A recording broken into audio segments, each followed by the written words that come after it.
तो okay everyone, start कर रहे हैं यहाँ से आज की class. Today we are starting new chapter reconciliation of cost and financial accounting. जब आप फर्स्ट चैप्टर स्टार्ट करते हैं थ्योरी में, तो उसमें भी एक डिफरेंस आता है। हमने फर्स्ट डे किया भी था। कॉस्ट काउंटिंग और फाइनेंशियल अकाउंटिंग में क्या डिफरेंस है? जो फाइनेंशियल अकाउंटिंग है वो एक पब्लिश्ड अकाउंट से है, मीन्स हमें अपने शेयर होल्डर्स को या अपने क्रेडिटर्स को शो करने होते हैं, और उसके थ्रू हम अपने बिजनेस का प्रॉफिट लॉस, मेनली फोकस होता है प्रॉफिट और लॉस, तभी फाइनेंशियल कहते हैं। उसका एम है प्रॉफिट लॉस कैलकुलेट करना। कॉस्ट काउंटिंग का पर्पस डिफरेंट है। इवन वहाँ भी प्रॉफिट कैलकुलेट होता है, बट वो एक पूरा मैन्युफैक्चरिंग प्रोसेस के ऊपर बेस्ड है। और ये इंटरनल अकाउंटिंग है, मैनेजमेंट के लिए, खुद के लिए है। ये हमें किसी को शो नहीं करना कि हमारी कॉस्टिंग क्या है। कोई भी कंपनी अपनी कॉस्टिंग शो नहीं करती प्रोडक्ट की। तो प्रॉब्लम क्या है कि जो फॉर्म्स कॉस्ट काउंटिंग के अकॉर्डिंगली प्रॉफिट कैलकुलेट करती हैं, वो प्रॉफिट डिफरेंट होता है अगर वो वही सेम प्रॉफिट फाइनेंशियल अकाउंटिंग के थ्रू शो करे। क्या डिफरेंस है, क्या रीजन है, आपको उसमें से कोई आइडिया है? कैसा क्या क्यों होता है कि कुछ चीज़ें फाइनेंशियल अकाउंटिंग के अंदर डिफरेंट होती हैं? कुछ है आइडिया या नहीं? फाइनेंशियल अकाउंट्स में वो भी लेते हैं डिविडेंड वगैरह। गुड। कॉस्ट अकाउंटिंग में तो इग्नोर हाँ, ही करते कुछ वो सब चीज़ें हैं। हमने आपके साथ शेयर भी किए थे, इफ़ यू रिमेंबर। कुछ पॉइंट्स शेयर किए थे जो हम कॉस्ट शीट में ना टिक करते हैं। याद है कुछ? कॉस्ट शीट में हम टिक करते हैं जो हमें कॉस्ट शीट में नहीं लेने होते। पॉइंट्स है ना, जैसे मैंने बोला taxation, dividend, transfer to reserves, में जितनी भी फाइनेंशियल नेचर के पॉइंट्स होते हैं, उनको हम कॉस्ट काउंटिंग में लेते ही नहीं है। कॉस्ट काउंटिंग में प्रॉपर्ली किसके ऊपर होता है बेस्ड? मैन्युफैक्चरिंग के ऊपर। मैन्युफैक्चरिंग और उस पर ऑफिस ओवरहेड्स भी लेते हैं यहाँ पर, प्रोडक्शन ओवरहेड्स के बाद सेलिंग डिस्ट्रीब्यूशन भी आती हैं, लेकिन वो आइटम जो प्योरली फाइनेंशियल नेचर की हैं, जिसका लिंक प्रॉफिट को डिस्ट्रीब्यूट करने के साथ है, मीन्स जैसे डिविडेंड का एग्जाम्पल दिया, वो चीज़ें नहीं लेते। उस कारण से क्या होता है कि फाइनेंशियल काउंटिंग के जो एक्सपेंसेस हैं और कॉस्ट काउंटिंग के एक्सपेंसेस है वो सेम नहीं होते। कॉस्ट काउंटिंग में अगर हम 10 एक्सपेंसेस ले रहे हैं, तो फाइनेंशियल काउंटिंग में कहीं ज़्यादा ले रहे हैं, उससे 30-40 ले रहे होंगे, मे बी 15 ले रहे होंगे। इस कारण से फाइनेंशियल काउंटिंग का प्रॉफिट कॉस्ट काउंटिंग से कम होता है इस केस में। दूसरा इनकम्स का पॉइंट ऑफ व्यू है। तो थ्योरी पार्ट भी हम यहाँ पे आज स्टार्ट कर सकते हैं दिखाने के लिए। मैं लेटर ऑन अभी थ्योरी ओपन करूंगा, पहले आपको एक आइडिया आ जाएगा करना क्या है। कुछ पार्ट है इनकम का, ऐसे सेम है बेटा। इनकम्स भी हैं यहाँ पर, कि जो इनकम्स हम फाइनेंशियल अकाउंटिंग में लेते हैं लेकिन कॉस्ट अकाउंटिंग में नहीं लेते। कौन सी ऐसी कुछ आइडिया है? हैं इंटरेस्ट रिसीव्ड। वही same, interest received on investments, dividend received on shares, और rent recovered, profit on sale of, Discount on sales. Discount on, yes, discount on sales. Sale. ये लेकिन ये तो एक्सपेंस हुआ ना। एक्सपेंस में हम ये रख सकते हैं पॉइंट को। बट इनकम्स की जहां बात हो रही है, इनकम में profit on sale of land building है ना, या इसका वाइस वर्सा क्या होगा, loss on sale of land building. तो ये वो एक्सपेंसेस और गेन्स हैं जिनको फाइनेंशियल काउंटिंग में हम प्रॉपर शो करते हैं, लेकिन कॉस्ट काउंटिंग में नहीं करते। ये तो एक पार्ट हो गया। दूसरा एस्पेक्ट क्या है, जो चीजें हम कॉस्ट काउंटिंग में लेते हैं और सेम फाइनेंशियल काउंटिंग में लेते हैं, उनकी भी वैल्यूएशन में चेंज होता है। जैसे आप सबके सिलेबस में एक चैप्टर है, कौन सा? Valuation of raw material, LIFO FIFO. Financial accounting में आपने कभी सुना नहीं था लिफो फिफो, ये तो सेम 3 में आके वर्ड जरूर सुने हुए थे आपने थ्योरी में कहीं ना कहीं, बट आपने यूज तो कभी नहीं किया फाइनेंशियल अकाउंटिंग में। यूज कहाँ किए? कॉस्ट काउंटिंग में, जब आप मटेरियल इशू का चैप्टर करते हो, LIFO FIFO weighted average. Because cost counting के मेथड्स हैं ये। फाइनेंशियल अकाउंटिंग किस पे चलती है, याद है? कॉस्ट और market price which ever is less, LCM rule पे चलती है। अगर हमने एक स्टॉक 1000 का परचेज किया और 31 मार्च को अगर वो 900 का रह जाता है मार्केट में, तो हम उसको 900 पे वैल्यू करते हैं। अदरवाइज उसकी मार्केट प्राइस अगर ज़्यादा है, वो तो प्रॉफिट उनसे होना ही है, हमें बाद में होगा जब हम रियलाइज करेंगे वो प्रॉफिट। तो अकॉर्डिंग टू प्रूडेंस वहाँ पे डिसीजन होते हैं फाइनेंशियल अकाउंटिंग में। तो वो एक डिफरेंस है। तो ऐसे बहुत से नए पॉइंट्स मिलेंगे आपको, तो आप समझ पाओगे कि कॉस्ट काउंटिंग और फाइनेंशियल अकाउंटिंग में रिकन्सिलेशन की नीड है। पहले आपने प्लस वन में एक चैप्टर किया है, कौन सा? Reconciliation between. प्लस वन का चैप्टर कौन सा था बेटा जिसमें रिकन्सिलेशन वर्ड यूज होता था? Bank reconciliation statement. यस काजल, बीआरएस जिसको हम शॉर्ट में कहते हैं ना, बैंक रिकन्सिलेशन स्टेटमेंट, जहां हम कैश बुक और पासबुक को आपस में मैच करते हैं, रिकन्सिलाइज करते हैं। कैश बुक का बैलेंस पासबुक के साथ मैच होता है। अब वो मैच तो कभी होता नहीं, डिफरेंस हो रहेगा, because there are some transaction which are only in passbook that have not been recorded in cash book yet. ऐसे सेम कैश बुक में कुछ चीज़ें रिकॉर्ड होगी बट वो अभी तक पासबुक में रिकॉर्ड नहीं हुई। तो ये तो कभी हो नहीं सकता बेटा कि कैश बुक का बैलेंस पासबुक से मैच हो जाए। मिनिमम एक पॉइंट तो निकल ही आएगा मेरे और आपके बैंक अकाउंट में, बैंक चार्जेस क्वार्टरली बेसिस पे, मंथली बेसिस पे बैंक चार्जेस लगते हैं जो हमें पता ही नहीं होते। जब हम बीआरएस बनाते हैं, अपनी पासबुक को, बैंक स्टेटमेंट को स्टडी करते हैं, तब जाके वो सामने आते हैं। तो ऐसे ही सेम ओपिनियन, सेम मेथड यहाँ रहेगा कि आपको कैश बुक का बैलेंस दिया हो तो आपको पासबुक के बैलेंस पे पहुंचना है, करते थे ना ऐसे, या वाइस वर्सा। ऐसे यहाँ पर क्या होगा, कॉस्ट काउंटिंग का बैलेंस दिया होगा और आपको वहां से कहाँ पहुंचना है, फाइनेंशियल काउंटिंग के आंसर पे। आंसर क्या होगा, प्रॉफिट। तो अगर मैं बोलूँ प्रॉफिट एज पर फाइनेंशियल काउंटिंग इज 1 लाख, तो कॉस्ट काउंटिंग के अकॉर्डिंगली प्रॉफिट क्या होगा बताओ। या कॉस्ट काउंटिंग का प्रॉफिट भी दे देंगे, कॉस्ट काउंटिंग का प्रॉफिट है 90,000, फाइनेंशियल काउंटिंग प्रॉफिट है 1 लाख। तो दोनों में जो गैप है वो गैप क्यों है बताओ। तो वो रीजन शो करने के लिए हम एक यहाँ पे रिकंसिलेशन स्टेटमेंट बनाएंगे, वही सेम प्लस माइनस। अब देख लो ना, सेम आपने जो आपको अभी स्क्रीन पे नजर आ रहा है, सेम आपने बैंक रिकंसिलेशन में भी किया हुआ है। ऐसे सेम एक कॉलम प्लस का और एक माइनस का, या वर्टिकली ऐड का हेडिंग और नीचे लेस का हेडिंग। तो पहले वो वाले पॉइंट्स ले लेंगे जो ऐड करने वाले हैं, फिर वो ले लेंगे जो लेस वाले हैं, या शुरू से हम क्लासीफाई करके चलेंगे, है ना। ऊपर वाला पोर्शन ऐड का, नीचे वाला पोर्शन लेस का, फिर हम पॉइंट्स फिल करते रहेंगे, या वही दो कॉलम ना सकते हो ऐड और लेस वाला। तो बिल्कुल बीआरएस ऐसा है, it's very easy, interesting chapter. Moreover सबसे इंपॉर्टेंट क्या है कि सिखाना कुछ नहीं है इसमें मुझे, आपको क्वेश्चन आना चाहिए। वो ऑलरेडी आपने 2 बार कर ली है, एक बार फर्स्ट यूनिट में, सेकंड अभी जब क्लासेस अभी लग रही थी, है ना, आपके एमएसटीज के अंदर भी यूनिट कॉस्टिंग वो हमने कर लिया। आप कभी भी उसको कवर कर सकते हो, रिकॉर्डिंग से भी बहुत ईजी चैप्टर है, जस्ट कॉस्ट के पॉइंट्स हैं। अभी बहुत ही सिंपल सी कॉस्ट आपके सामने आएगी, वो भी समटाइम्स बना के दी होती है। 5 मार्क्स का क्वेश्चन भी होता है, ये 15 का भी होता है। और एग्जाम में 5 मार्क्स में तो ज़्यादा चांस होता है, कभी कभी 15 मार्क्स में आते हैं चैप्टर। अदरवाइज 15 मार्क्स के 2 क्वेश्चंस जो हम ऑलरेडी कर चुके हैं, one is overhead, second is unit costing. कभी कभी वो यूनिट कॉस्टिंग को छोड़ देते हैं क्योंकि वो कॉस्ट नहीं आती एग्जाम में। जब कॉस्ट नहीं आती तो फिर ये आता है चैप्टर 15 मार्क्स में। एक ही बात है, यहाँ भी तो कॉस्ट बननी है ना।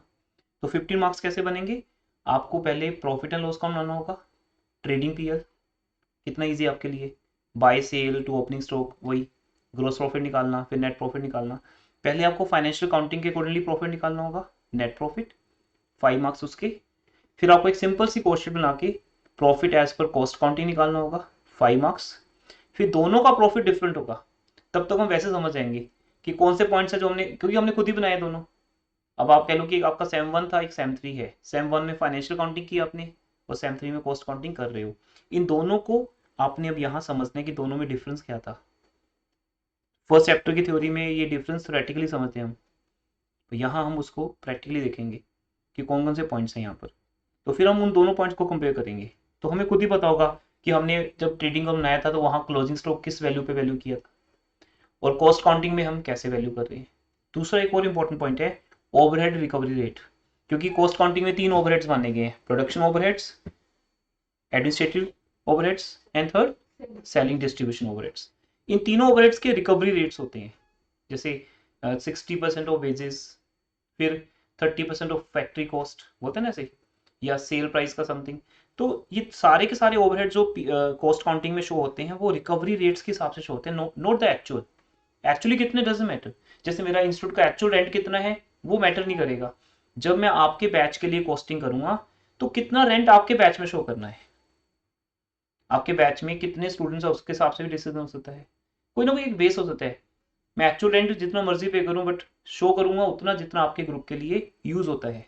ये है कॉस्ट काउंटिंग जो रिकवरी रेट्स पे चलती है। फाइनेंशियल काउंटिंग को कोई मतलब नहीं है, वो तो टोटल रेंट डालेगी। कैसे होगा वो, paid plus outstanding minus advance.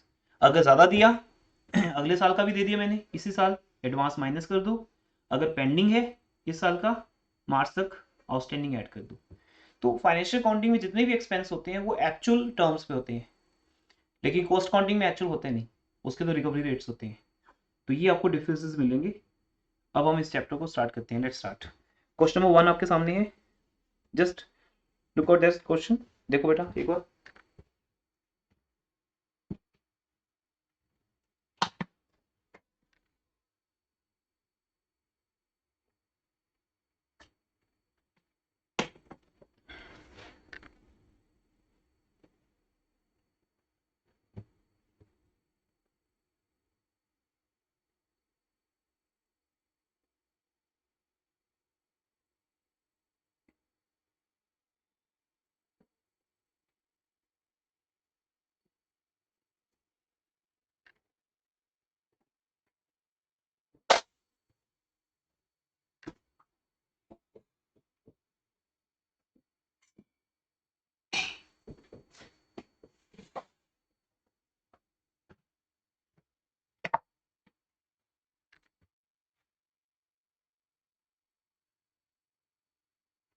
देखिए बेटा, in first question yes everyone, sound आ रही है सबको प्रॉपर, स्क्रीन विजिबल है? Yes, sir. Yes, sir. Aditi Rupakshi आपका? Yes. सो लिसन, आपके सामने फर्स्ट क्वेश्चन है जिसमें प्रॉफिट एंड लॉस अकाउंट बना के दिया हुआ है आपको। इसके एक एक कंटेंट को रीड करो। मटेरियल 50,000, फिर इसको कंपेयर करो कॉस्ट काउंटिंग के रिकॉर्ड्स के साथ। वहां मटेरियल कितने का दिया है देखो, चेक करो।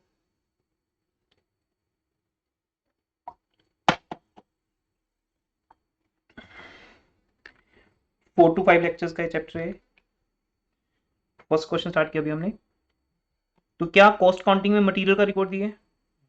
इट मींस डजंट मैटर, ये डिफरेंट नहीं है।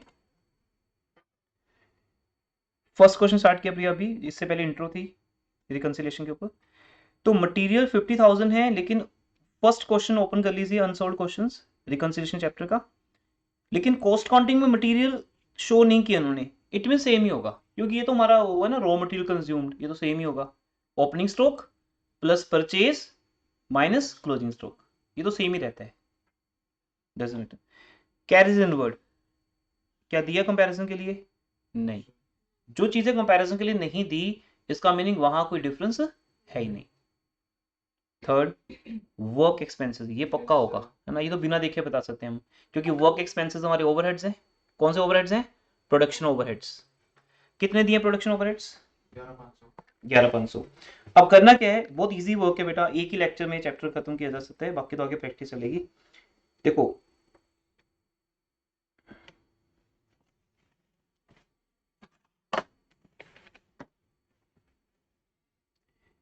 कॉस्ट अकाउंटिंग में वर्क ओवरहेड्स हैं 11,500, बट फाइनेंशियल अकाउंटिंग में ये आपको प्रॉफिट एंड लॉस अकाउंट में शो हो रहा है 12,000। अब आपको एक प्रॉफिट दिया क्वेश्चन में, नेट प्रॉफिट 15,000। इट मींस अगर मैं यहां पर, जैसे हम बीआरएस सिखाते हैं ना +1 में, तो अगर मैं उस तरीके से फॉलो करूं, कैश बुक और पासबुक, कैश बुक का बैलेंस और पासबुक का बैलेंस बोलते थे ना, अभी हम बोलेंगे cost counting and financial accounting. Cash book passbook का नाम क्या हो गया हमारा? Cost counting and financial accounting. अगर कॉस्ट काउंटिंग में 11,500 दिखाएं हम और फाइनेंशियल अकाउंटिंग 12,000 दिखाएं, तो बताओ प्रॉफिट किसका कम होगा?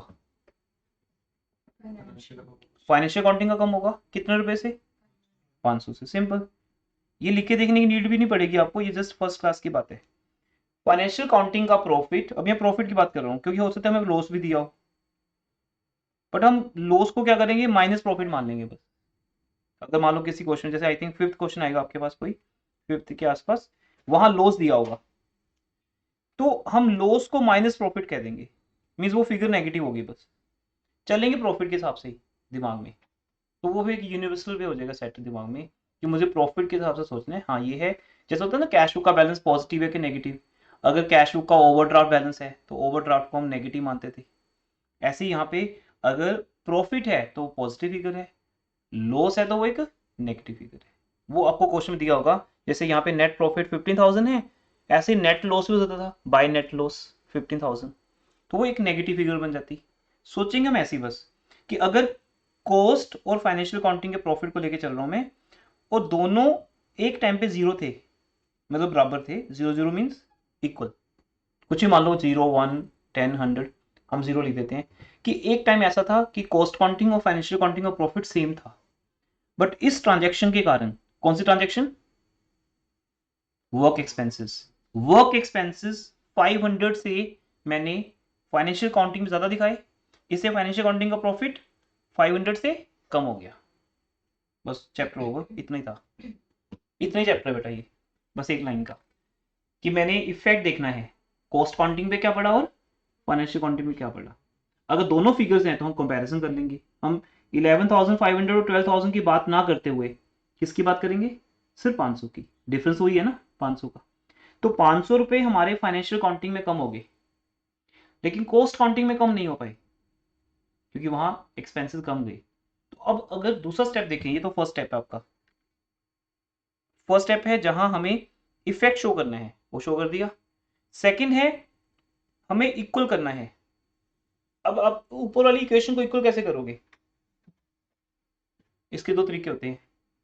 क्या करें? क्या करूं मैं? इन दोनों को इक्वल कैसे करूं? अब आंसर क्या आ गया बेटा अब हमारा? कॉस्ट काउंटिंग अभी 0 है और फाइनेंशियल काउंटिंग -500 होगी। क्या करूं बताओ? दो तरीके होते हैं। बताओ, अभी +1 का क्वेश्चन है ये तो। कॉस्ट काउंटिंग में से 500 माइनस करेंगे तो इक्वल होगी, या अगर मुझे ये नहीं पसंद आता तो क्या करूंगा फिर? फाइनेंशियल 500 ऐड करते हैं। इतना इजी एक्सपेक्टेड नहीं है सेम 3 में। ये दो रास्ते हो सकते हैं ना। देखो, अगर इन दो लाइंस को इक्वल करना हो तो क्या तरीका है? तो एक्सपर्ट्स को बुलाते हैं इसके लिए।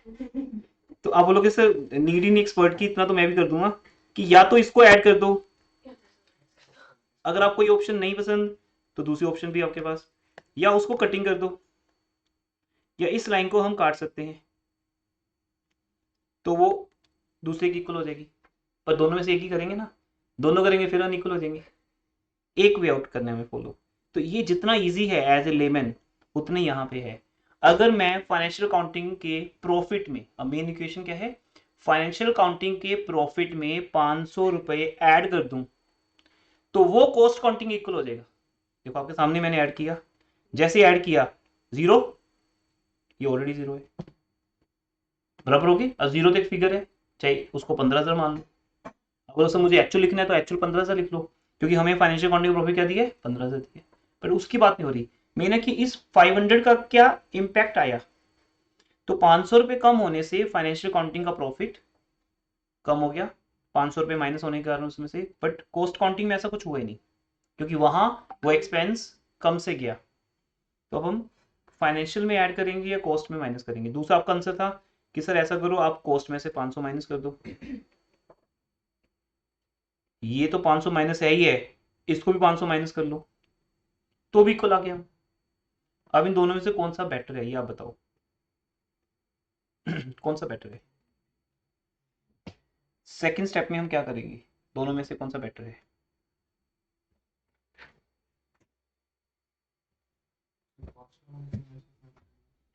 रीजन बताओ साथ में, अदरवाइज दूसरा होगा, सेकंड होगा।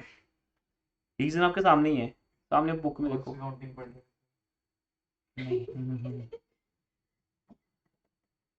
या तो फिर ट्यूसडे के हिसाब से सोचो, आज ट्यूसडे है, ट्यूसडे के अकॉर्डिंगली कौन सा होना चाहिए, ऐसे अगर लॉजिक लगाना है तो। हाँ जी, आपके सामने बुक में देखो, एज ए स्टूडेंट बात करो, आपके सामने बुक में क्या लिखा है? ये तो रिपोर्ट्स तो इनका उन्होंने तो निकाल के दे रखा ऑलरेडी उसका। हाँ, आपको किसका प्रॉफिट नजर आ रहा है फाइनेंशियल का। बेटा? कहाँ है? कॉस्ट काउंटिंग का है प्रॉफिट? यस, उसका भी है। तो आप बोलोगे सर यहाँ दोनों में से कोई एक फॉलो कर सकते हैं, दोनों ही बड़ी हैं। अब हम रिकंसिलिएशन में किसके प्रॉफिट से स्टार्ट करेंगे? आंसर क्या है? अगर रिकंसिलिएशन स्टेटमेंट फाइनेंशियल अकाउंटिंग के प्रॉफिट से होगी तो हम फाइनेंशियल अकाउंटिंग के प्रॉफिट को पकड़ के ठीक करते जाएंगे, वो अपने आप किसके इक्वल आता रहेगा? कॉस्ट काउंटिंग के। If your starting point will be cost counting profit, then आप कॉस्ट काउंटिंग को पकड़ के सही करोगे, वो किसके इक्वल आएगा? Financial accounting. बिकॉज इस क्वेश्चन में दोनों गिवन है, ये आपको क्वेश्चन में देख के बताना है।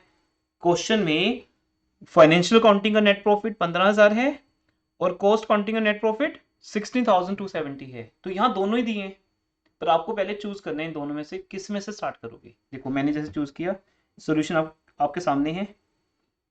दोनों में से कोई भी, ऐसा नहीं कि हम कॉस्ट काउंटिंग करें तो हमेशा कॉस्ट काउंटिंग को फॉलो करेंगे, आपकी चॉइस है वो। तो कई बार आपको कॉस्ट काउंटिंग का प्रॉफिट दी, जैसे फर्स्ट टाइम काट दो, कट कर दो, बुक में नहीं दी, तो फिर किसका प्रॉफिट दिया है? फाइनेंशियल का। तो then you have to start from financial. ये आपकी चॉइस रहेगी। क्वेश्चन जब आप रीड करोगे तो उनमें से एक डिसीजन आपको ले लेना है कि मुझे किसका प्रॉफिट लेके चलना है, कॉस्ट का या फाइनेंशियल का। तो हम किसका लेके चल रहे हैं? Profit as per cost counts 16,270। Got it? अब यहां से डिसीजन आएगा। अब आपके पास डिसीजन आ गया कि मैं कॉस्ट काउंटिंग का प्रॉफिट लेके चलता हूँ, तो फिर मैं जब भी इक्वल करूंगा, किसको इक्वल करूंगा? कॉस्ट काउंटिंग को। तो कॉस्ट काउंटिंग के प्रॉफिट में से 500 रुपये माइनस कर लिए जाएंगे, वो ऑटोमेटिक किसके इक्वल हो जाएगा? Financial counting. लेकिन अभी तो हुआ नहीं इक्वल, क्योंकि रीजंस और भी हैं। अगर एक ही रीजन होता तो इक्वल हो चुके होते। तो इतना ईजी है। वह 3 लेक्चर का होता, बोलोगे सर ठीक है अपने आप कर लेंगे चैप्टर, इतना ईजी लगने वाला है आपको। तो देखिए, तो ये 500 रुपये यहाँ पे लेस हो गए, तो हम लिखेंगे work expenses under recovered in cost count. ये जो मर्जी लिख दो, आपको पता है कोई रीड नहीं करता इसको। टीचर को तो सिर्फ 500 रुपये देखना है कि प्लस किए हैं या माइनस किए हैं। ये कैसे भी लिखो आप, चलेगा, है ना। हर बार हर क्वेश्चन में आपको डिफरेंट वे में मिलेगा, बट मेन है कि किसकी बात कर रहे हैं? वर्क एक्सपेंसेस की। और हम किसको ठीक कर रहे हैं? कॉस्ट काउंट्स को। तो ये तो लॉजिक है ना कि हम उसी की बात करेंगे। हम लिखेंगे कि वर्क एक्सपेंसेस कॉस्ट काउंट्स में कम दिखाए थे 500 रुपये, तो हमने और दिखा दिए, सिंपल। बाकी तो दिखाए हुए ना, सिर्फ 500 रुपये कम दिखाए थे, तो मैंने 500 रुपये और माइनस कर दिए। तो less recovered, under recovered, less deducted, कुछ भी लिख दो, है ना। Shown with less amount, as a layman जो मर्जी लिख दो, चलेगा। वो जस्ट एक वर्किंग नोट है। तो वर्क एक्सपेंसेस अंडर रिकवर्ड, ये तो हमारा प्रॉपर वर्ड है ही है। Over recovered and under recovered. अगर कम दिखाए तो उसका नाम है अंडर रिकवर्ड, अगर ज्यादा दिखाए तो ओवर रिकवर्ड, क्योंकि कॉस्ट काउंटिंग में रिकवरी चलती है और फाइनेंशियल काउंटिंग में शोन वर्ड चलता है कि डेबिटेड क्रेडिटेड, वैसे लिख सकते हो। तो कॉस्ट काउंटिंग में हमने कम दिखाए वर्क एक्सपेंसेस अंडर रिकवर्ड, सो अब हम माइनस कर रहे हैं। सेकंड पे आ जाओ बेटा, डायरेक्ट वेजेस आपको सेम मिलेगी, देखने वाली बात ही नहीं है ना। जब आप एक्सपीरियंस हो जाओगे तो आपको पता होगा कि डायरेक्ट वेजेस को ढूंढना नहीं है, ये तो सेम ही होगा। एडमिनिस्ट्रेटिव एक्सपेंसेस ये डिफरेंट है, क्योंकि सारे का सारा पंगा है ही किसका? ओवरहेड्स का। कॉस्ट शीट और फाइनेंशियल अकाउंटिंग में डिफरेंस किस चीज का है? ओवरहेड्स का। क्योंकि कॉस्टिंग ओवरहेड्स को अपने स्टाइल से चलती ले, और फाइनेंशियल अकाउंटिंग तो एक्चुअल डाटा पे आती है, कितना बिल बना वो शो करो। वो अकॉर्डिंग टू बेनिफिट्स नहीं चलती, वो रेंट शो करेगी बस। लेकिन यहाँ पर अकॉर्डिंग टू प्रोडक्शन शो होता है सब कुछ। तो एडमिनिस्ट्रेशन कॉस्ट 4500 है, और वहां कितनी है? 4590। इट मीन कॉस्ट काउंटिंग में 90 रुपीज ज्यादा दिखाए। अब देखो, आपको ऑलरेडी बिना लिखे भी समझ आ जाएगा। अगर कॉस्ट काउंटिंग में 90 रुपीज ज्यादा दिखाए तो हमारा कॉस्ट काउंटिंग का प्रॉफिट 90 रुपीज से ज्यादा कम हो गया, क्योंकि 90 रुपीज का एक्सपेंस इस बार हमने कॉस्ट काउंटिंग में ज्यादा दिखाया है। फाइनेंशियल अकाउंटिंग में देयर इज नो इफेक्ट। इन दोनों को इक्वल कैसे करें? इसको या तो 90 ऐड कर दो या यहां से माइनस कर दो। दोनों में से कौन सी चॉइस बढ़िया है? आप बोलोगे जिसका प्रॉफिट लेके चले हैं, बस इसका एक सिंपल आंसर होगा, जिसका प्रॉफिट हम लेके चल रहे हैं वो आ जाएगा। तो हम किसका प्रॉफिट लेके चल रहे हैं? कॉस्ट काउंटिंग का। तो इसलिए हम 90 ऐड कर देंगे कॉस्ट काउंटिंग में। ये देखो, जैसे ऐड करेंगे 0, ऑलरेडी वो 0 है ये। तो बस बार बार आपको कॉस्ट काउंटिंग को पकड़ के फाइनेंशियल काउंटिंग इक्वल लाना है। इसी को बोलते हैं रिकंसिलिएशन। जैसे दो लोगों में झगड़ा हो गया तो मनाते हैं ना, तो एक को बोलते हैं तू चुप कर, अब मैं इसको मनाता हूँ तेरे लिए, तो वही तरीका है। तो आप एक को स्टेबल कर दो और दूसरे को बोलो कि तू सॉरी बोल या तेरे को मानना पड़ेगा इसकी बात, तो ही झगड़ा खत्म होगा। तो वो इक्वल ऐसे, दिस इज कॉल्ड रिकंसिलिएशन, समझौता करवाना दो लोगों के बीच में। और झगड़ा बढ़ाना नहीं होता कि तुम्हारे आने से झगड़ा और बढ़ गया कि अच्छा ऐसे बोला, ये तो बहुत गलत है, अगर ऐसे बोला तो और झगड़ा बढ़ जाएगा फिर, ठीक है। तो दैट्स वाई अब जैसे रिकंसिलिएशन लाइफ में करते हैं वैसे ही करेंगे। अगर कॉस्ट काउंटिंग में 90 रुपीज माइनस हो गई तो उसको बोलो कोई बात नहीं, होता रहता है ऐसा, तो डजंट मैटर, प्लस कर दो 90, खत्म हो जाएगा, वो डिफरेंस खत्म हो जाएगा। और वो किसकी इक्वल आ जाएगा? Financial counting. अब यहाँ 2 स्टेप्स हैं, आई थिंक आपको समझ आ गया, मैं फिर रिपीट कर रहा हूँ। पहला स्टेप है जिसमें इम्पैक्ट शो करना है हमें, इफेक्ट शो करना है हमें। इफेक्ट किसी पे भी हो सकता है, वो तो जो है वैसे ही दिखाओगे, चाहे कॉस्टिंग पे दिखा दो या फाइनेंशियल पे दिखा दो या जिसका है उसी पे आएगा। वहां तो आप इंडिपेंडेंट हो, कैसे भी करो, ट्रांजैक्शन के हिसाब से आपको प्लस माइनस वहां दिखाने। लेकिन जब इक्वल की गेम आएगी, जब इक्वल करने की बात आएगी, तब उसको पकड़ के इक्वल करोगे जिसका प्रॉफिट लेके चल रहे हो। ऑब्वियसली जिसका प्रॉफिट आपके हैंड में है उसी तो प्लस माइनस करोगे ना, दूसरे को तो टचिंग कर सकते। ओके, तो थर्ड रीजन देखते हैं क्या है। और ये रिकंसिलिएशन स्टेटमेंट है, आपको बनानी है तो बना लेना, एज ए होमवर्क करना है होमवर्क कर लेना, अभी कॉपी करना है, स्क्रीनशॉट लेना है, सब चॉइसेस आपके पास है। ये आपको करना है, ये क्वेश्चन 5 मार्क्स में, जस्ट ये तो अभी स्टार्टिंग पॉइंट है, ऐसे बस बनेंगे, पॉइंट्स बढ़ते जाएंगे। क्लियर हो गया। Reconciliation statement, there are 2 columns, 1 column is for details, ये डिटेल्स का कॉलम है जिसमें प्लस माइनस होगा, और ये हमारा एक फाइनल अमाउंट का कॉलम है, ये भी लिखने की नीड नहीं है, ठीक है।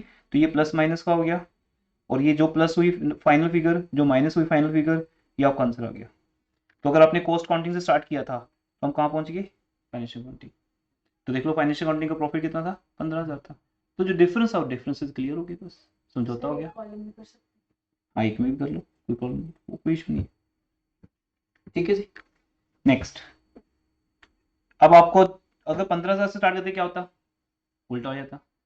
50,000 में हम ये दोनों प्लस कर देते और ये दोनों माइनस कर देते, तो आंसर ये आता। तो दैट्स आपकी चॉइस है। ये तो कॉस्ट काउंटिंग से स्टार्ट करो तो फाइनेंशियल पे आ जाओ, फाइनेंशियल स्टार्ट करो तो कॉस्ट पे आ जाओ, क्योंकि यहाँ दोनों प्रॉफिट्स के बने, ऐसा इसमें है। जब आप आगे बढ़ोगे तो वहां सिर्फ एक ही प्रॉफिट दिया होगा, जहाँ एक ही प्रॉफिट है वहाँ चॉइस भी एक ही है। आप स्टार्ट ही फाइनेंशियल से करोगे फिर कॉस्ट पे आ जाओगे, या वाइस वर्सा। चलिए नेक्स्ट, नेक्स्ट रीजन क्या है बेटा, सेलिंग एंड डिस्ट्रीब्यूशन 6500 और वहां कितने हैं 6640, तो 140 से ज्यादा है। अब देखो अब ओवरली हो जाएगा, कॉस्ट काउंटिंग में 140 का एक्सपेंस ज्यादा गया, एक्सपेंस के जाने से प्रॉफिट कम होता है, -140 हो गया, प्लस कर दो। लिखना कैसे है वही से, administration overheads over recovered, selling distribution overheads over recovered, दोनों ही ओवर रिकवर्ड है क्योंकि वो रीजन एक जैसा ही है। वर्क एक्सपेंसेस अंडर रिकवर्ड है। नेक्स्ट, डिवेंचर इंटरेस्ट, ये है प्योरली फाइनेंशियल नेचर, जिसके अभी हम बात कर रहे थे कि कुछ ऐसे एक्सपेंसेस है जो हम फाइनेंशियल अकाउंटिंग में ही शो करते हैं सर, जिनका लिंक ये इसी के साथ है, फंड्स के साथ, कि पैसा कहाँ से आया, फंड्स रेज किए मैंने डिवेंचर होल्डर से तो उनको इंटरेस्ट दिया, शेयर होल्डर को डिविडेंड दिया, या कुछ रिजर्व में पैसा ट्रांसफर किया, तो प्रॉफिट एंड लॉस अकाउंट में आपको सब मिलेगा, बट कॉस्ट काउंटिंग में दूर दूर तक इसकी कोई बात नहीं होने वाली।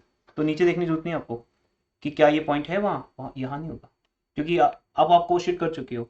फाइनेंशियल अकाउंटिंग तो +1 से करते आ रहे हो, सेम 1 तक, सेम 2 में भी कॉर्पोरेट अकाउंटिंग में वही था, लेकिन कॉस्ट अकाउंटिंग अभी आपने फर्स्ट टाइम किया और आपको पता चल गया है कि हमने कभी भी डिवेंचर इंटरेस्ट लिया नहीं है। इवन डिवेंचर इंटरेस्ट जब दिया होता था तो हम उसको इग्नोर कर देते थे, क्योंकि कॉस्ट अकाउंटिंग में उसका रोल ही नहीं है, क्योंकि यहाँ पे तो प्रोडक्ट की कॉस्टिंग के ऊपर है, प्रोडक्ट को बनाने से लेकर बेचने तक के खर्चे क्या है, पैसा कहाँ से आया इस बात का कोई रोल नहीं है। तो डिवेंचर इंटरेस्ट सिर्फ फाइनेंशियल में मिलेगा। अब इस पॉइंट को ऐसा सोचोगे कि एक ऐसा एक्सपेंस है जो फाइनेंशियल काउंटिंग में गया है 1000 से और कॉस्ट काउंटिंग में नहीं गया, तो इससे क्या होगा बेटा, फाइनेंशियल काउंटिंग का प्रॉफिट 1000 से कम हो गया। ये देखो अगेन, कॉस्ट फाइनेंशियल काउंटिंग, हमारा फाइनेंशियल काउंटिंग का प्रॉफिट 1000 से कम हो गया ऐसा होने से, पर कॉस्ट काउंटिंग पे नो इफेक्ट क्योंकि वहां ये गया ही नहीं। अब तो कंपैरिजन नहीं ना कि वहां 500 गया और यहाँ 700 गया, अगर 1000 रुपए फाइनेंशियल काउंटिंग में दिखाए तो कॉस्ट काउंटिंग में उसके कंपैरिजन पे कुछ भी नहीं दिखाया, तो डिफरेंस इटसेल्फ 1000। तो 1000 रुपीज से फाइनेंशियल अकाउंटिंग का प्रॉफिट कम हो गया, कॉस्ट का नहीं हुआ, तो क्या करें अब, माइनस कर दें, सिंपल, कॉस्ट में से 1000 माइनस कर दें, जैसे माइनस करेंगे आंसर आ जाएगा।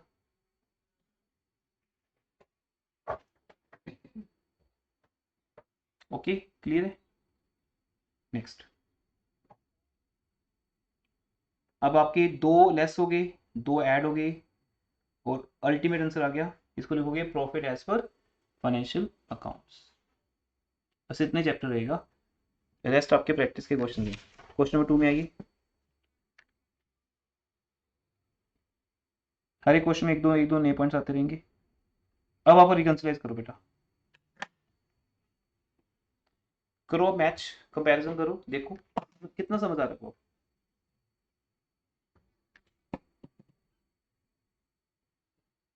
सबसे पहले क्या चेक करना है, फर्स्ट स्टेप, हमें किसका प्रॉफिट दिया है, दोनों का दिया है तो किसी एक से स्टार्ट कर लो, आपकी चॉइस है।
उसमें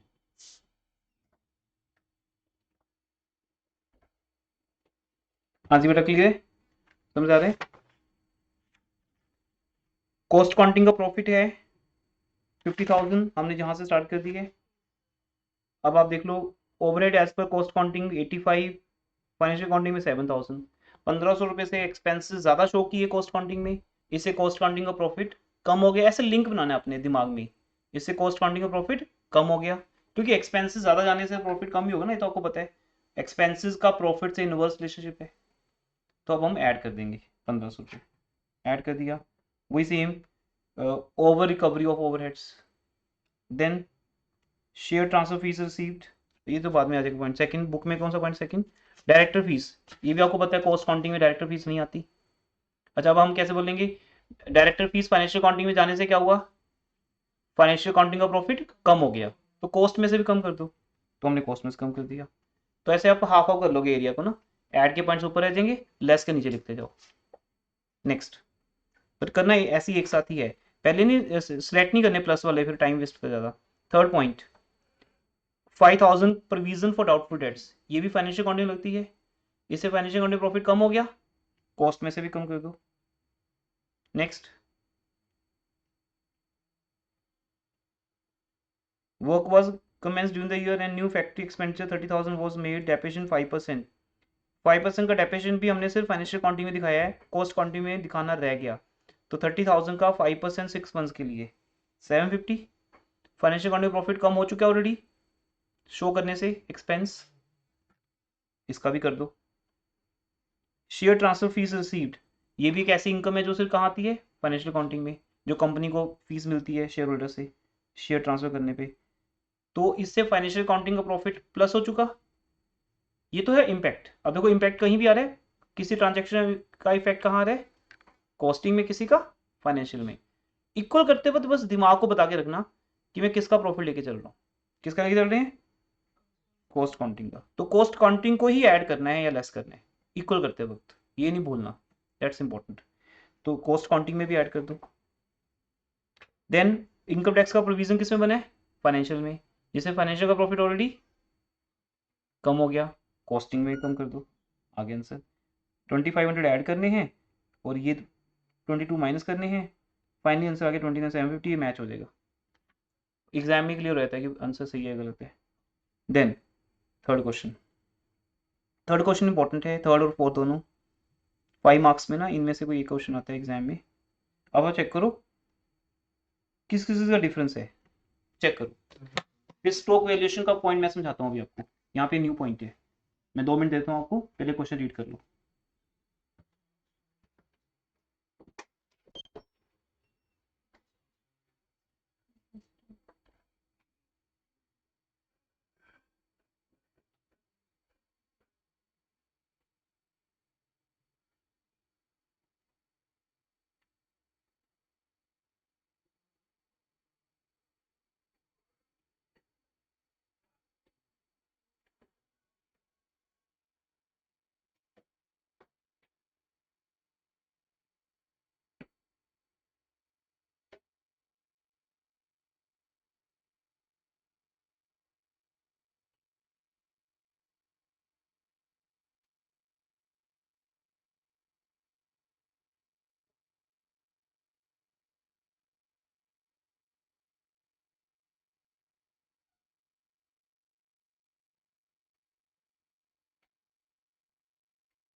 हाँ जी बेटा, देख लिया आपने, क्वेश्चन रीड कर लिया। अब यहाँ पे एक ही पॉइंट इंपॉर्टेंट है, देखिए ध्यान से, valuation of closing stock and opening stock. इसका एक बड़े सिंपल सा आइडिया हमारे पास, हम ट्रेडिशनली ट्रेडिंग अकाउंट से लेते हैं वो idea. Opening stock debit side होता है और क्लोजिंग स्टॉक क्रेडिट साइड होता है। Credit side as a income को शो करती है, एज ए प्रॉफिट को शो करती है, और debit side as a expense को।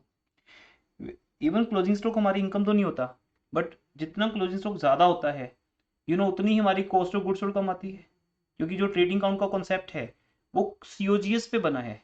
देखिए, opening stock plus net purchase plus direct expense minus closing stock. अब जितना क्लोजिंग स्टॉक आपका ज़्यादा होगा उतना ही आपका प्रॉफिट बढ़ेगा, क्योंकि कॉस्ट कम हो जाएगी। जितना क्लोजिंग स्टॉक ज़्यादा होगा उतना ही COGS कम होगी, और जितनी COGS कम होगी, जब हम सेल में से COGS को माइनस करेंगे तो प्रॉफिट आएगा, ग्रोस प्रॉफिट आएगा, उतने ग्रोस प्रॉफिट ज़्यादा आएगा। अब हमें इतना तो नहीं सोचना ना हर बार, तो हम एक सिंपल इक्वेशन बना देते हैं, क्लोजिंग स्टॉक के ज़्यादा होने से ग्रोस प्रॉफिट क्या आएगा, ज़्यादा आएगा। ये रिजल्ट्स एक स्टूडेंट के पास होने चाहिए, या होते ही हैं फाइनेंशियल अकाउंटिंग स्टूडेंट के पास। के भी उसे भी कर सकते वो भी एक ही बात है, क्योंकि वहाँ भी क्लोजिंग स्टॉक माइनस होते हैं। हैं, उससे तो प्रॉफिट कम हो जाएगा। नहीं नहीं, जब क्लोजिंग स्टॉक कम माइनस होगा, किस में से माइनस होगा, कॉस्ट में से, तो प्रॉफिट बढ़ेगा। क्लोजिंग स्टॉक का तो एक ही फंडा है दोनों में। देखो, अगर क्लोजिंग स्टॉक कम होगा तो क्लोजिंग स्टॉक के कम होने से क्या होगा या ज़्यादा होने से क्या होगा, कॉस्ट शीट बना के दिखाता हूँ मैं आपको। ये देखो, आप सपोज कॉस्ट शीट बना रहे हो, यहाँ पर सपोज आ गया वर्क कॉस्ट आ गई, सपोज कुछ भी। अब इसमें हम ओपनिंग स्टॉक ऐड करते हैं किसी चीज़ का, चाहे वर्क इन प्रोग्रेस का कर रहे हैं या आगे आके फिनिश गुड का करते हैं। ओपनिंग स्टॉक ऐड होता है, क्लोजिंग स्टॉक माइनस होता है। तो अभी हम सिर्फ क्लोजिंग स्टॉक की बात कर रहे हैं, जितना क्लोजिंग स्टॉक माइनस ज़्यादा होगा उतना हमारी कॉस्ट कम होगी, गॉट इट ना, क्योंकि क्लोजिंग स्टॉक किस में से कम हो रहे हैं, वर्क कॉस्ट में से। जब ओपनिंग स्टॉक मान लो है ही नहीं क्वेश्चन में अभी फिलहाल, क्लोजिंग स्टॉक जितना ज़्यादा माइनस होगा उतना हमारी कॉस्ट कम होगी। जितनी कॉस्ट कम होगी, आप उसको जब सेल से कंपैरिजन करोगे तो प्रॉफिट क्या आएगा, ज़्यादा आएगा। तो इस बात को लेके चलना कि क्लोजिंग स्टॉक के ज़्यादा होने से कॉस्ट कम होती है, चाहे हम उसको COGS बोल लें या वर्क कॉस्ट बोल लें या कॉस्ट ऑफ प्रोडक्शन बोल लें, हर जगह पे एक ओपनिंग और एक क्लोजिंग है, या रॉ मटेरियल कंज्यूम्ड बोल लें। जहां भी तुम क्लोजिंग स्टॉक को लेते हो, क्लोजिंग स्टॉक माइनस करते हो और ओपनिंग स्टॉक ऐड करते हो। तो ओपनिंग स्टॉक ऐड होने से कॉस्ट बढ़ती है और क्लोजिंग स्टॉक के माइनस होने से कॉस्ट कम होती है। इसलिए जितना मर्जी डिटेल में चले जाओ, बट अभी फास्ट होने के लिए आप एक सिंपल सा फंडा याद रखो, कॉस्ट शीट आपके लिए अभी इतनी ज्यादा प्रैक्टिकली माइंड में नहीं है जितनी ट्रेडिंग अकाउंट आपके माइंड में है। अब सबके दिमाग में भी ये टी शेप परफॉर्मा बना हुआ है, closing stock credit side, opening stock debit side. Credit means income, debit means expense. जब क्लोजिंग स्टॉक की वैल्यू ज्यादा होगी, ऑब्वियसली आपका जीपी ज्यादा आएगा, वो मैंने आपको प्रूव भी कर दिया। चाहे कॉस्ट शीट में जाके देखो तो वहां भी प्रॉफिट ज्यादा आएगा। अगर क्लोजिंग स्टॉक कम होगा, क्लोजिंग स्टॉक कम होगा तो ग्रोस प्रॉफिट भी कम होगा। तो ये एक कंपैरिजन है ग्रोस प्रॉफिट का किसके साथ, क्लोजिंग स्टॉक के साथ। ऐसे ही अगर ओपनिंग स्टॉक की बात करें, ओपनिंग स्टॉक डेबिट साइड है, ओपनिंग स्टॉक हमारे लिए एक्सपेंस है। जितना ओपनिंग स्टॉक ज्यादा होगा उतनी हमारी कॉस्टिंग ज्यादा होगी, वही सेम बात होगी ना, क्योंकि ओपनिंग स्टॉक ऑलवेज ऐड होते हैं। रॉ मटेरियल में रॉ मटेरियल का ओपनिंग ऐड हो गया, फिनिश गुड्स में फिनिश गुड्स का, वर्क इन प्रोग्रेस में वर्क इन प्रोग्रेस का, जिससे वर्क कॉस्ट बढ़ जाती है। जितना ओपनिंग स्टॉक ज्यादा होगा उतना आपका प्रॉफिट कम आएगा, क्योंकि ये डेबिट कॉन्सेप्ट है। डेबिट जितना ज्यादा होगा, जैसे आप बोलते हो हमने 1000 से डिवेंचर इंटरेस्ट, 1000 से डिवेंचर इंटरेस्ट पीएल में शो कर दिया, तो पीएल की किस साइड गया है, डेबिट साइड। उससे क्या हुआ, एक्सपेंस बढ़ गया, एक्सपेंस के बढ़ने से प्रॉफिट कम हो गया।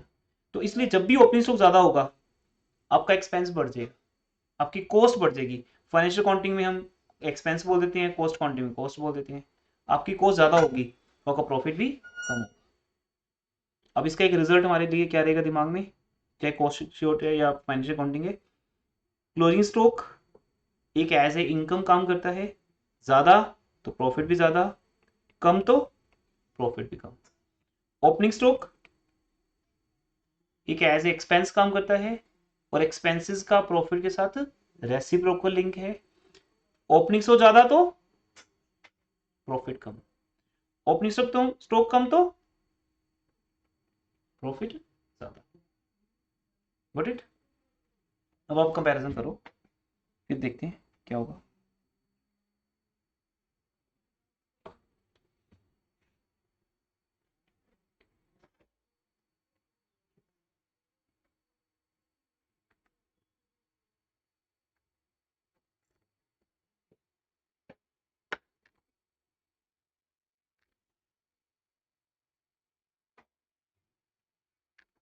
यस बेटा, तो हमने किसका प्रॉफिट लिया यहाँ पर, फाइनेंशियल अकाउंटिंग का। कॉस्ट अकाउंटिंग का तो हमें दिया नहीं हुआ, ठीक है जी। तो रिकंसिलिएशन स्टेटमेंट हेडिंग दिया, प्रॉफिट एज पर फाइनेंशियल अकाउंट्स लिखा, और फिर कंपैरिजन में आ गई रॉ मटेरियल का ओपनिंग स्टॉक से कंपैरिजन करके, क्योंकि ये यहाँ तो ऑलवेज ही कंपैरिजन होगा, क्योंकि ये वो आइटम्स है जो दोनों में होती हैं, कॉस्ट में भी और फाइनेंशियल में भी। तो क्या आंसर आया, फाइनेंशियल अकाउंटिंग में 500 रुपए से ओपनिंग स्टॉक ज्यादा है। अब आप लिंक बनाओ, ओपनिंग स्टॉक के ज्यादा होने से प्रॉफिट कम है, तो फाइनेंशियल अकाउंटिंग का प्रॉफिट कम हो गया, किसका प्रॉफिट लेके चल रहे हैं, फाइनेंशियल का ही, तो बढ़ा दो 500 रुपए से। लिखना वही है, over valuation of opening stock of raw material in financial accounting, क्योंकि यहाँ ओवर रिकवरी अंडर रिकवरी का पॉइंट नहीं ना, ये तो वैल्यूएशन का पॉइंट है। फाइनेंशियल अकाउंटिंग में ओपनिंग स्टॉक कैसे वैल्यू किया गया होगा, लोस्ट और सॉरी कॉस्ट और market price which average lower, और वहां लिफो फिफो रहा होगा बेस कोई ना कोई कॉस्ट काउंटिंग में। Second, opening stock of raw material, closing stock sorry closing stock of raw material financial accounting में 1300 से ज्यादा है, तो सिंपल दो दो वर्ड्स देने उस दिमाग को, क्लोजिंग स्टॉक और ज्यादा। क्लोजिंग स्टॉक ज्यादा है, ज्यादा होने से क्या होगा, प्रॉफिट ज्यादा हो जाएगा। जब प्रॉफिट ज्यादा होगा तो फाइनेंशियल का प्रॉफिट ज्यादा होने से क्या होगा, कॉस्टिंग में तो कम है, फाइनेंशियल ज्यादा है, फाइनेंशियल का कम कर दो, तो सिंपल है इतना। अब आपको कोई डाउट आ रहा है या सिंपल आपको लग रहा है ऐसा कि नहीं समझ आ रहा, तो बताइए बेटा सामने से, वेटिंग फॉर योर रिस्पॉन्स, या बाद में जो लोग रिकॉर्डिंग देखेंगे। नंबर 2, फिनिश गुड्स, सेम नाम ही चेंज होगा, आपके लिए कोई मतलब नहीं, रॉ मटेरियल है, फिनिश गुड्स है, वर्क इन प्रोग्रेस है, कोई भी नाम हो, आपके लिए इंपॉर्टेंट वर्ड्स कौन से हैं, ओपनिंग क्लोजिंग, ज्यादा कम, बस। तो बस आपने दो वर्ड्स दिमाग को बताने, ज्यादा कुछ नहीं। ओपनिंग स्टॉक ज्यादा है, बस देखो जैसे मैं एज ए लेमैन काम कर रहा हूँ, ओपनिंग स्टॉक ज्यादा है फाइनेंशियल अकाउंटिंग में 3000 से, जिससे फाइनेंशियल अकाउंटिंग का प्रॉफिट कम हो गया, बढ़ा दो 3000 ऐड कर दो, लिखना वही ओवर वैल्यूएशन। क्लोजिंग स्टॉक 2000 से ज्यादा है, क्लोजिंग स्टॉक 2000 से ज्यादा है, तो क्या करें, कम कर देते हैं।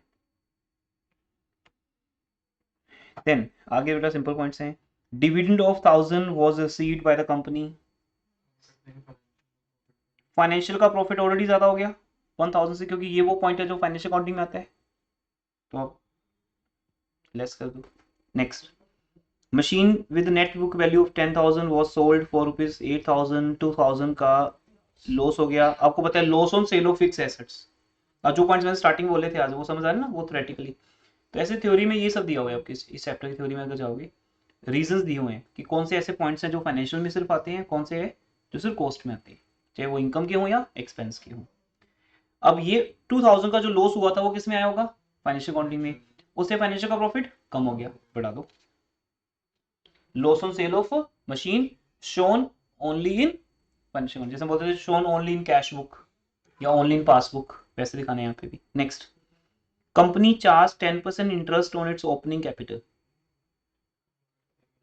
हाँ जी क्या करेंगे फिर, यस 8000 का 10%, सॉरी 80,000 का 10%, 8000, ये सिर्फ हमने कहाँ दिखाया है, प्रोसेस कॉस्ट, नहीं ध्यान सुनो, टू इट्स प्रोसेस कॉस्ट, ये पॉइंट दोनों में कहीं भी हो सकता है, क्योंकि interest on capital employed costing का पार्ट मान लेते हैं कई बार।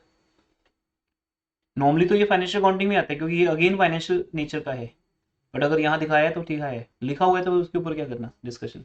तो कॉस्ट काउंटिंग में दिखाया ओनली। अगर क्वेश्चन साइलेंट होता तो हम क्या मानते, फाइनेंशियल में। जैसे डिविडेंड रिसीव्ड बताया नहीं तो पता ही कहाँ आया होगा, फाइनेंशियल में। तो कोई भी इंटरेस्ट है, डिवेंचर इंटरेस्ट है या इंटरेस्ट ऑन कैपिटल है, वो फाइनेंशियल का ही पार्ट होता है। पर यहाँ लिखा गया था हमने कॉस्ट काउंटिंग में दिखा दिया था, चाहे वो गलती से दिखा दिया, वो दिखाया ना, दिखाने से क्या हुआ, कॉस्ट काउंटिंग का प्रॉफिट कम हो गया।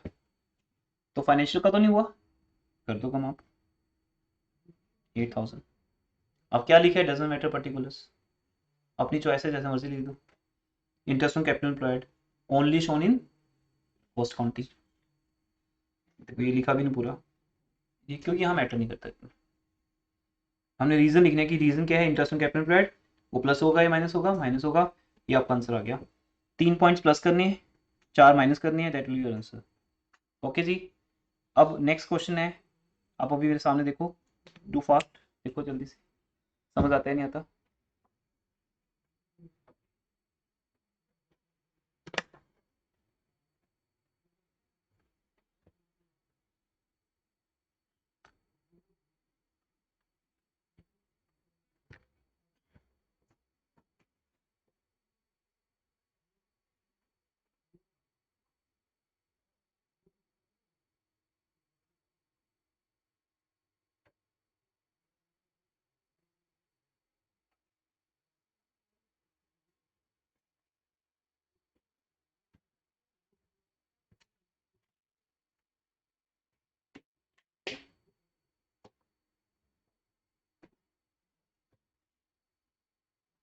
मैच करो सभी पॉइंट बेटा, और देखो कहाँ डाउट है आपको।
हाँ जी, हो गया, श्योर है? चले आगे, ठीक है जी। तो ये आपका होमवर्क बनते जाएंगे जितने क्वेश्चन करते जाएंगे आगे। Fifth question do as a homework हो जाएगा आपसे। 6 में आते हैं।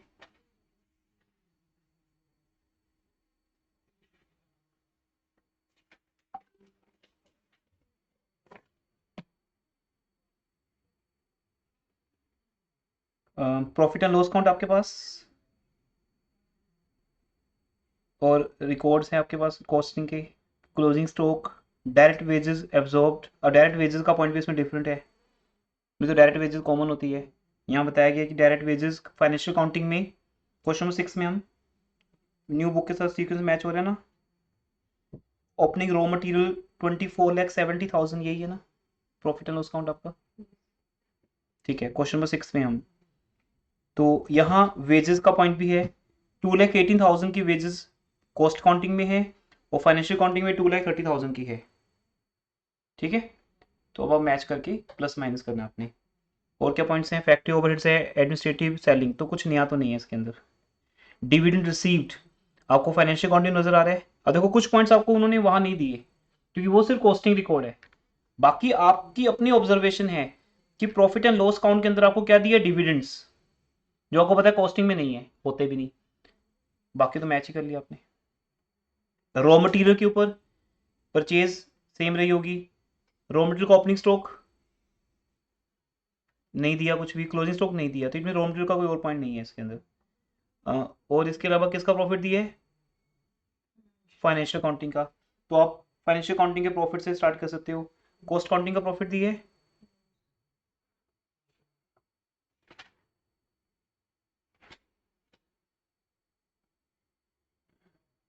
दिया होगा, चेक करो कहीं। मैंने क्या स्टार्ट किया, अच्छा वो सॉरी 59,660 दिया ना। फाइनेंशियल का तो दिया हुआ है, कॉस्ट अकाउंटिंग का प्रॉफिट दिया कहीं पे? क्वेश्चन में चेंज कर दिया होगा, फिर पहले कभी दिया होगा जब हमने टाइप किया होगा। तो कोई बात नहीं, आप यहाँ से मत स्टार्ट करना। आप कहाँ स्टार्ट करना? 59,660, वो एक ही बात है। तो पॉइंट सब कॉमन है, सेम है। अब आपको जो क्लोजिंग स्टॉक दिया है, closing stock of the balance ₹795,400, ये किसका क्लोजिंग स्टॉक है?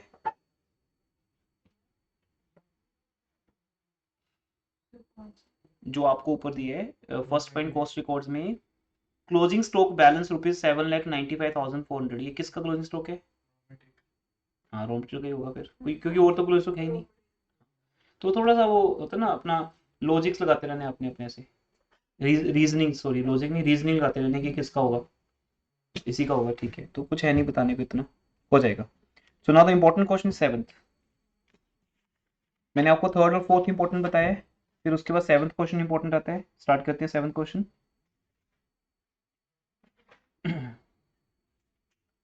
आपकी क्लास 6:30 होती है बीएमएस की, जाना है आपको? अब यहीं से लोगे ना क्लास, बताओ, फिर नहीं मैं क्लास ओवर करूँ, इन दिनों कंटिन्यू करता हूँ, यहीं से लोगे? ठीक, आपकी कोई क्लास तो नहीं अभी, ठीक है। बेटा जो ऑनलाइन है उनकी कोई क्लास तो नहीं अभी? एक दो क्वेश्चन और अभी बना हुआ है, सीक्वेंस बना हुआ है हमारा, तो करते हैं स्टार्ट।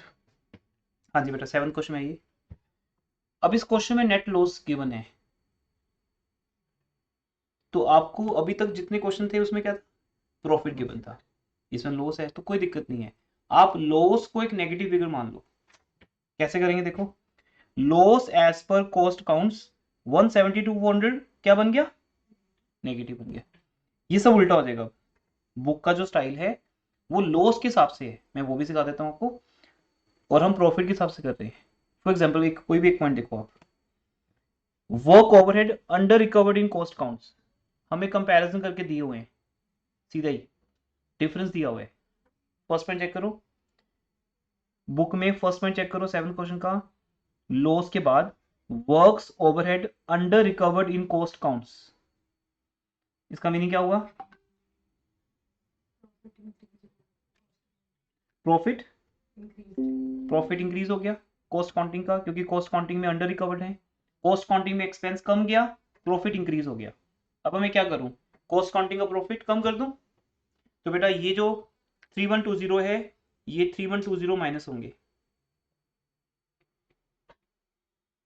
जब हम 3120 माइनस करेंगे, माइनस में माइनस क्या हो जाएगा, प्लस हो जाएगा। एक तो वो तरीका है, अगर आपको ये पसंद आता है। इससे ना आप, इससे आपका मेथड चेंज नहीं होगा।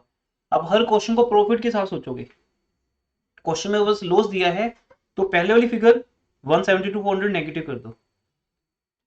3120 को लेस में लिखो, मतलब मैं 3120 को यही लिखूंगा, 3120 लेस में लिखूंगा। बट जब हम करने जाएंगे आपको पता है माइनस माइनस प्लस होता है। दूसरा जो एक्चुअल वे है, ये तो है कि जो हमारा ट्रैक चल रहा था उसी में। एक है कि लॉस को लॉस के साथ सोचेंगे हम।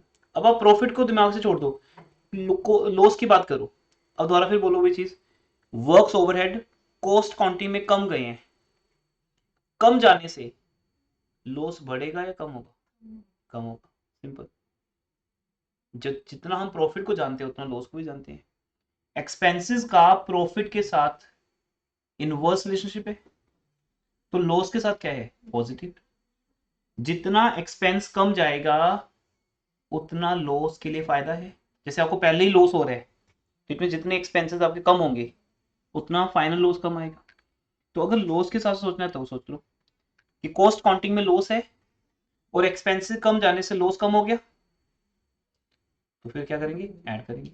ऐड कर दो, इससे कॉस्ट काउंटिंग का लॉस फाइनेंशियल काउंटिंग के लॉस के बराबर आ जाएगा। ऐड करेंगे इस पॉइंट को, तो ये लॉस के हिसाब से हो गया। प्रॉफिट के हिसाब से क्या होगा, माइनस होगा।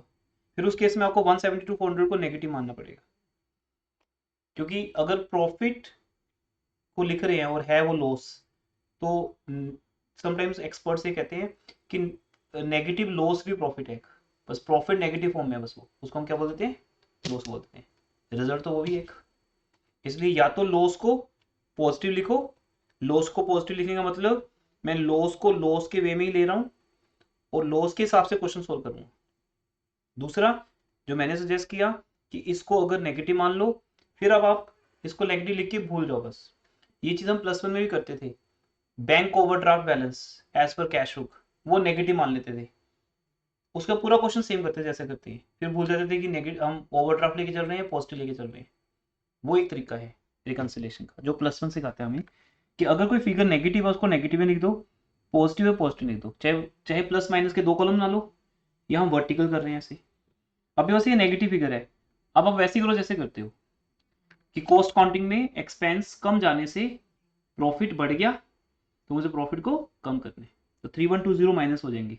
पर माइनस में माइनस होने का मतलब प्लस, वो एक ही बात है, हम उल्टा कर दें बस, लॉस को नेगेटिव मान के सब कुछ उल्टा हो गया। या आपके सामने जो तरीका है इनमें से किसी भी एक तरीके से करना है आपको।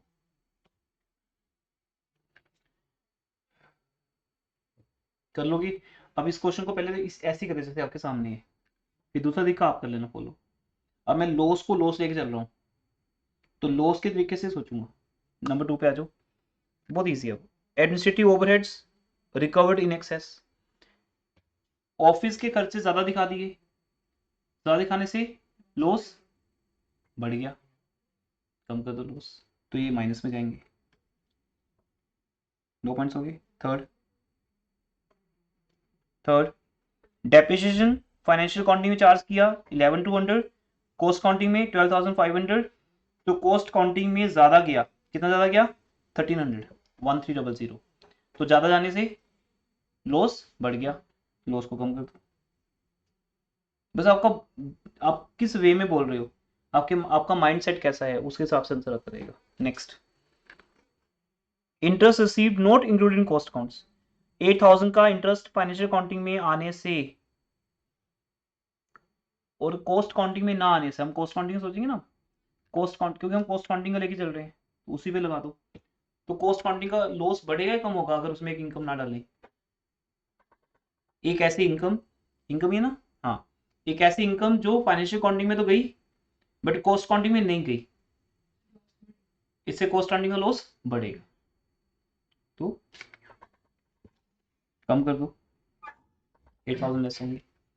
अगर आपको लगता है नहीं सर फाइनेंशियल काउंटिंग में भी डाल के देख लेते हैं, डाल के देख लो, एक इनकम फाइनेंशियल अकाउंटिंग में गई है, ऐसा करने से फाइनेंशियल अकाउंटिंग का लॉस, अब तो लॉस की बात ही करेंगे ना, ऐसा करने से फाइनेंशियल अकाउंटिंग का लॉस कम हो गया, बट कॉस्ट अकाउंटिंग का लॉस कम नहीं हुआ, क्योंकि कॉस्ट अकाउंटिंग को वो इनकम मिली नहीं, वो किसको मिली है, फाइनेंशियल अकाउंटिंग। तो फाइनेंशियल अकाउंटिंग का लॉस तो कम हो गया, बट कॉस्ट अकाउंटिंग का नहीं हुआ, तो कॉस्ट अकाउंटिंग को लेस कर दो, इसका लॉस कम कर दो, तो 8,000 लेस होगी।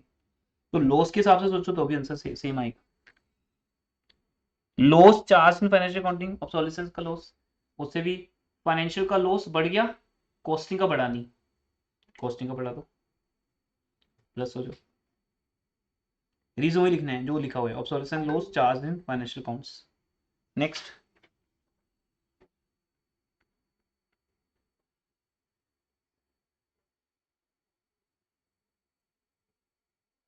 Income tax provided in the financial books, क्या होगा, फाइनेंशियल अकाउंटिंग लॉस बढ़ गया, कॉस्टिंग का बढ़ा नहीं, कॉस्ट का बढ़ा दो। Next, bank interest credited in financial accounting, credited, देखो यहाँ पे बैंक इंटरेस्ट क्रेडिटेड है, इट मींस इनकम है, तो फाइनेंशियल अकाउंटिंग को इनकम मिल गई, उससे उसका लॉस कम हो गया, कॉस्टिंग को ये इनकम मिली नहीं, इसका लॉस कम कर दो 750 से। स्टोर्स एडजस्टेड क्रेडिटेड, अब देखो स्टोर एडजस्टेड मीन स्टोर का कोई हमारा जो एक्सपेंस है वो क्रेडिट हुआ है, स्टोर रिटर्न आया होगा या कुछ बच गया होगा सरप्लस, तो वो फाइनेंशियल अकाउंटिंग को क्रेडिट हुआ है, मीन्स फाइनेंशियल अकाउंटिंग के लिए ये इनकम है, तो उससे उसका लॉस कम हो गया, कॉस्टिंग लॉस कम कर दो। आगे आगे वही सेम है, ओपनिंग स्टॉक क्लोजिंग स्टॉक। अब कॉस्ट अकाउंटिंग फाइनेंशियल अकाउंटिंग में ओपनिंग स्टॉक किसका कम है, कॉस्ट का, तो कॉस्ट में ओपनिंग स्टॉक कम होने से कॉस्टिंग का प्रॉफिट बढ़ गया, पर अभी हम प्रॉफिट की बात नहीं कर सकते, किसका चल रहे हैं, लॉस।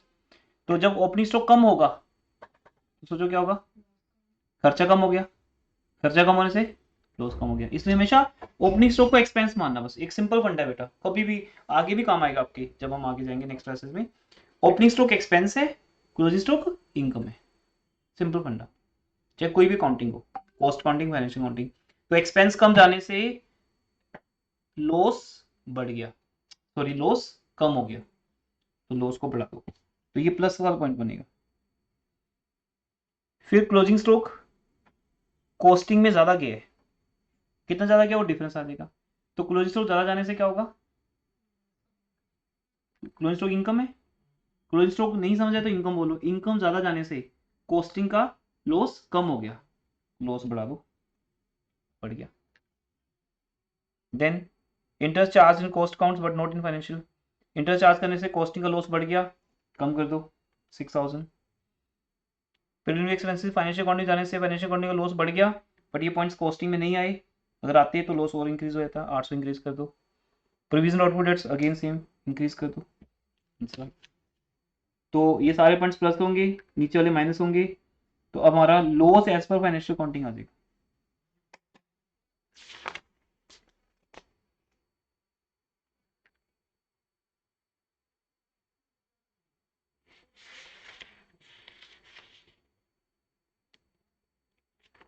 बस यहीं तक करना है आपको, फिर सेकंड स्पेल रहेगा।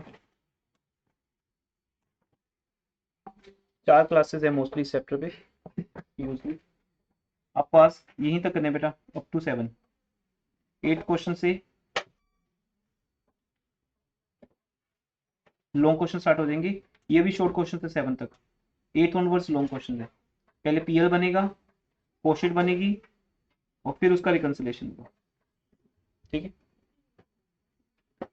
इसकी आपने जो क्लास लेनी है 6:30 वो रूम फ्री हो जाएगा, हाँ